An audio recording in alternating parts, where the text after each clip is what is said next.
మీరు నిజంగా మీ ప్రభుత్వానికి చిత్తశుద్ధి ఉంటే, మీ ప్రభుత్వం తప్పు చేయకపోతే అర్ధరాత్రి ఎందుకు ఆర్డర్ ఇచ్చారు? మీరు అర్ధరాత్రి ఆర్డర్ ఇవ్వాల్సినంత అవసరం ఏమొచ్చింది మీకు?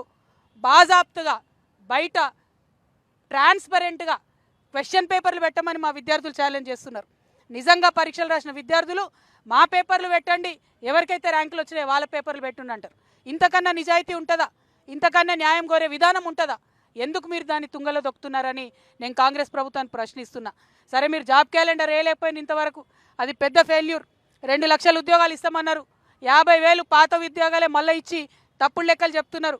అవి కూడా పోని అనుకుందాం, కానీ 569 పోస్టులు అంటే ఇది మొత్తం తెలంగాణని ఇంకో 30 ఏళ్ళు నడిపేటటువంటి వ్యవస్థను తయారు చేస్తున్నాం మనం.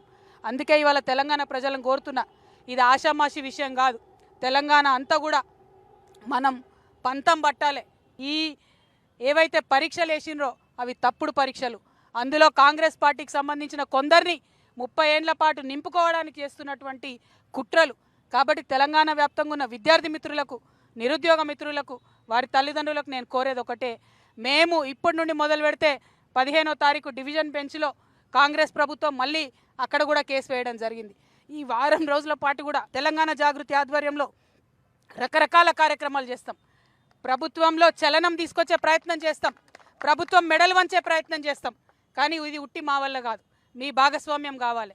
జిల్లాలలో ఉండేటటువంటి విద్యార్థి మిత్రులు, జిల్లాలలో ఉన్న నిరుద్యోగ మిత్రులు, వారి తల్లిదండ్రులు దయచేసి ఆలోచన చేయండి.